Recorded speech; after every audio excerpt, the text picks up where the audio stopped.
So often in these crazy times, we focus, certainly from my perspective as a parent, on everyone else and not on ourselves. I think we are unable to keep perspective in very disruptive times. It's perfectly understandable. And then we run the risk of getting stuck in negative emotions and end up feeling completely overwhelmed or just buried by them. Well, this morning, we are going to chat to one of my favorite resources in the world and good friend, Nikki Bush, our human potential and parenting expert, and of course, author of the brand new book, Future Proof Yourself, for some practical, and I stress the word practical, ideas on how to keep perspective. We're going to go through a blow-by-blow on how we can do it today. Nikki, I love you. I love this topic, and I'm so grateful that we're going to be talking about this now because we have made ourselves, unfortunately, it's just happened organically, a distant second to everything else that's going on. You are obviously, and we've walked this path with you, are obviously no stranger to massive trauma and disruption in your own life. I've got to ask, did COVID trigger your trauma of losing your husband in late 2018? How have you been able to process what we've gone through over the last 18 months? So, Graeme, that's a really good question because when we go through trauma, often previous traumas are triggered. And let's face it, COVID has been traumatic for every single person. It's been disruptive, it's brought change. And right at the beginning of COVID, in fact, it was 5 days before hard lockdown, I happened to be on a speaking roadshow through KZN. And it was a 4-stop roadshow. And on a Thursday night, I was speaking in Pietermaritzburg. And I actually had to get to Hilton in the Midlands for my B&B that night. So what do we all do when we need to get somewhere? We use satellite navigation tools like Waze or Google Maps. So I popped my address in of where I needed to get to. This was now 8:45 at night. And I just blindly followed the directions. So there I am driving up the hill, and I'd forgotten, being a Joburg girl, what happens in the Midlands in KZN at night. The mist comes down and I cannot see beyond the bonnet of my car. I had to pull over because there was no way I could continue driving. I felt completely lost, which is how many of us have felt during this COVID disruption. A few minutes later, somebody stopped in front of me, put their hazards on, came to my window, and it was this woman who had organized the event down in Maritzburg. And she said, "Nikki, I never travel this road at night because I know about the mist," because she lives in Hilton. Here I am driving into the unknown, and I'm feeling fearful. I'm feeling out of control, and I cannot see the future. And these are exactly the same feelings that I had when I was hunkered down in our bathroom when we were under attack during the home invasion in which my husband was killed. I couldn't see the future. I didn't know what was going on outside in my home, how many intruders there were, whether they were armed, what was happening to my husband, what was happening to my 18-year-old son.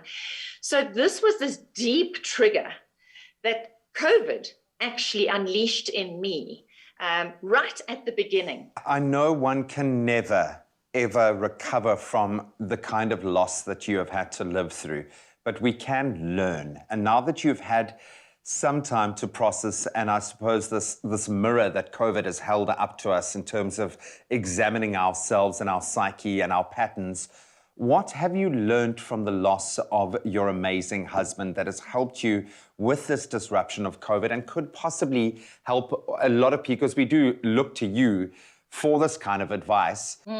So in my case with my husband, of course, I had to open that bathroom door eventually to see what had happened, which was a very scary thing to do. And with COVID, we have spent 18 months in the swirling mists of not being able to see the future. And we're actually having to firstly get comfortable with not knowing what the future looks like.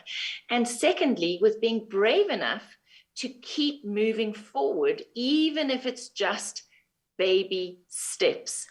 And so I was given this amazing analogy, and I've used it as a framework to get up again and to bravely, courageously keep moving forward since my husband's death.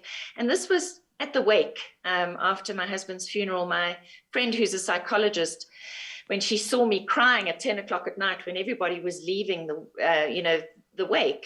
And I realized that I was now alone. And this was my new reality. And she really encouraged me to try and turn this full stop moment into a comma, not the end of my life, but a pause in my life. And I think that that's so valuable for everybody, because things happen in life, that change things for us. Even becoming a parent changes everything, the most amazing gift, but it turns your life upside down. And we have to see things as, it's not the end of life, it's not the end of the world, but it's the end of the world as we know it. Yeah. And our job is to reinvent ourselves and reinvent the world, reinvent our new normal.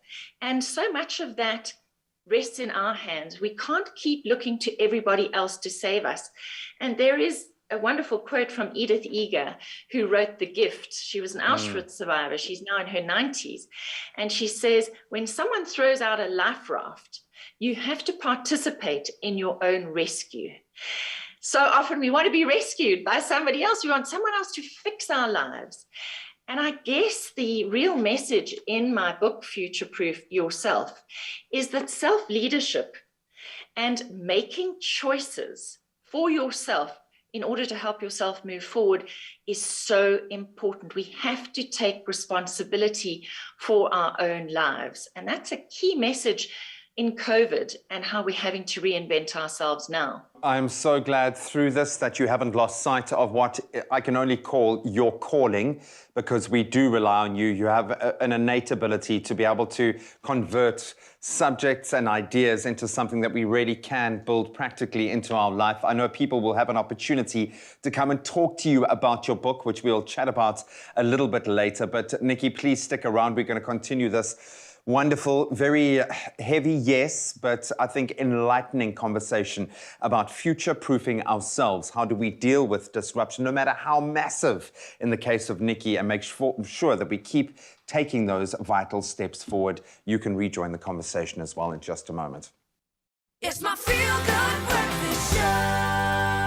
A little bit earlier in the show, we connected with human potential and parenting expert Nikki Bush about dealing with massive disruption in our lives. And of course, we've all had to collectively live through the disruption of COVID and what that can do in terms of storing or stirring up old trauma. Nix, I'm going to dive right in with a question, because I think something I struggle with, and I've certainly felt this pattern playing out, is maintaining perspective. It is very easy in the weight of all of this overwhelming kind of reality that we've had to live through, to keep perspective. So how do we, in a practical way, do that? Keep our kind of true north? Yeah, so easy, Graeme, to be sucked into all the negative stuff and to feel like a victim, like this is happening to you. And I was just coming out of 2 years of deep grief when COVID hit. And I couldn't believe it. I kind of went, you've got to be kidding. I'm just starting to feel whole again. And now I've got to deal with this. And COVID was a real trigger for me for, depression and feeling like I was out of control again. And I did an exercise about 9 months after my husband's death that I did again during COVID. And I share with many of my audiences, in fact, every audience during COVID. And it's the collateral damage versus collateral beauty exercise. And our viewers can go onto my website and they can get hold of my Dancing with Disruption download under free stuff, which will give you all these details. But in essence, fold a piece of paper in half, write collateral damage on one side, collateral beauty on the other, and just stream of consciousness without judging. Write down anything for COVID that's been negative for you. And that can be big stuff and small stuff. Could be, job loss, could be financial, could be all sorts of things, or it could just be lockdown and loss of control. And then on the right-hand side, start looking at all the good stuff that's come out of COVID. And for me, just having my boys at home for 8 weeks during tight lockdown was like, wow, there've been some really interesting things. And look at all the new skills that we've all had to learn by necessity during COVID, which has expanded our repertoire and our sense of mastery enormously. So this is an exercise in keeping perspective so that you don't get sucked down that rabbit hole of only seeing the negative side of any situation. Even you, Graeme, I know your kids are away with Lindsay in the UK. You can go and do this exercise for yourself right now, because I promise you, as much as you're missing them and it's, tough for you, there are also some things that could be really positive for all of you right now, just because you're apart, even just appreciating each other more. Or maybe you can be watching some TV shows that you wouldn't normally watch when you've got children. Completely. I've already done every home project in the last 3 days that I thought would take me 3 months to do.